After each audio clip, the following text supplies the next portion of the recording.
You are live.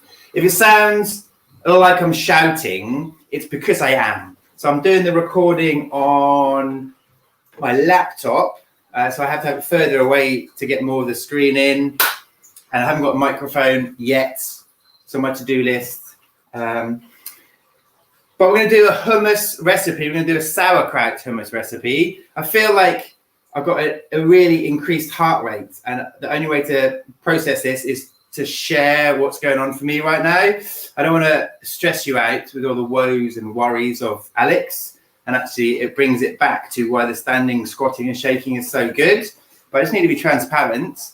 I just made a phone call before coming online. I feel like maybe this is unprofessional, but it is stuck with me, so I just need to share it, and then I'm just going to shake it off, and we're going to go hell for leather on the recipe. But Infinity Foods just completely dropped my whole product range without a phone call. So over Christmas they didn't order, in January they didn't order, so I called them, and I've been supplying them for 8 years, and I said, yeah, what's up, let's have the order. They said, no, we're not stocking you anymore. There was no phasing me out. There was no courtesy call to let me know. They're a massive corporation, obviously, and I'm a really small business. And after 8 years, they didn't call to tell me. I had to call them to find out they've dropped my whole range. And I'm sorry, I just had to be transparent. And at that point, knowing I'm about to go live, it just threw me for 6. So I did my standing, my squatting, my shaking, and it brought me back into my body. So I'm going to do a recipe now. It's a hummus sauerkraut recipe. I feel like the jumper needs to come off. We're all action stations here. I'm just going to shake it out. Oh, sorry, excuse me. This is not how I planned the video, but this is the nature of going live, just pure transparency. I had such a palpitation moment, shocking moment, but I still need to stick to my protocol of going live. We're doing sauerkraut hummus. You know how I like to blend the tahini with the lemon and the oil to get it super fine? We're not using any lemon. We're only going to use sauerkraut juice. I've got a slightly wilted basil, so that's going to go in. But I'm going to add that in later because I don't want to take away from the vibrant color. I can only imagine the vibrancy of this sauerkraut hummus. I'm still all 2s and 8s. So I do.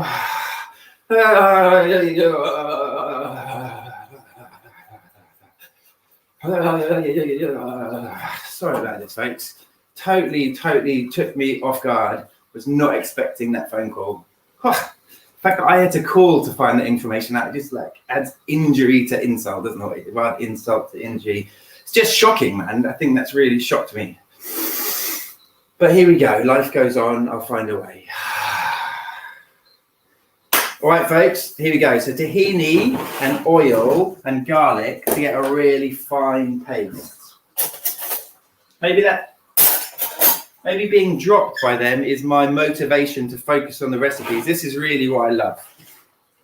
I'm just shocked at the way it is done, but hey ho, each to their own. So we're going to use tahini, just 1 spoonful of tahini. Doesn't sound much,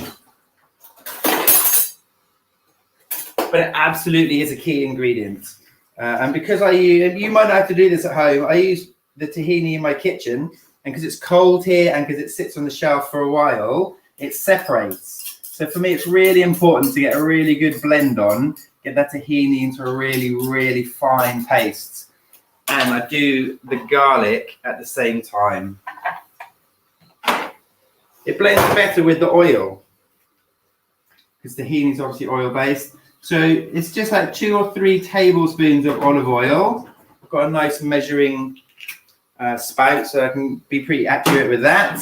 And then we give it a blend. I'm just going to keep shaking just to get rid of this initial trauma that I felt. Okay, it's all stuck around the edges. So I'm going to have to add in the sauerkraut juice.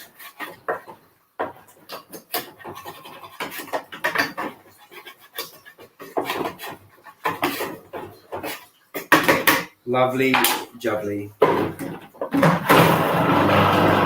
Yeah, it's not really binding enough. So I use a whole lemon. Sorry, I use a half a lemon and half a lime for the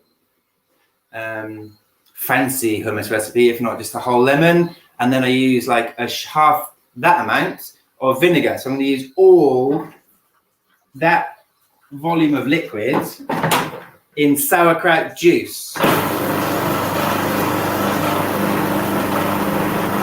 I know, right? No one's ever asked for a sauerkraut hummus, have they? But hey, I bet a lot of people eat hummus and sauerkraut together. So yeah, maybe you're missing a trick there, folks. Okay, lovely job. So, as I thought, the sauerkraut juice has made the tahini clump a little bit more. It's good to mix the tahini and the oil because the tahini is oil-based, and obviously oil and water don't mix. And as we're trying to get the smooth component, it's better to blend the tahini with just the oil.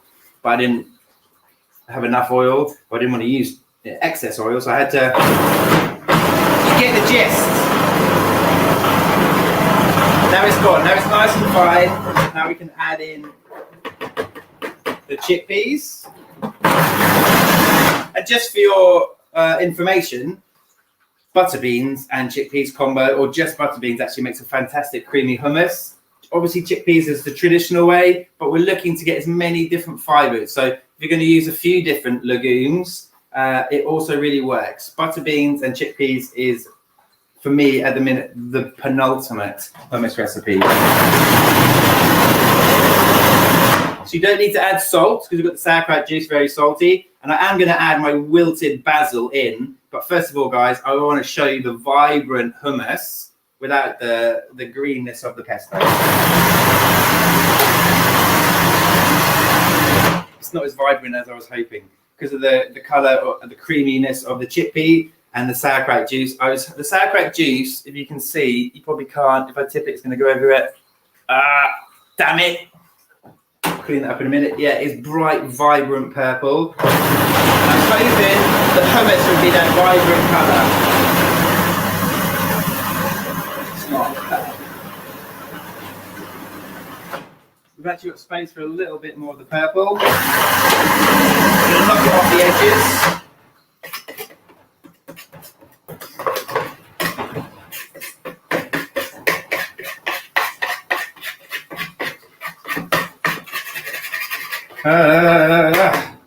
Here we go, here we go.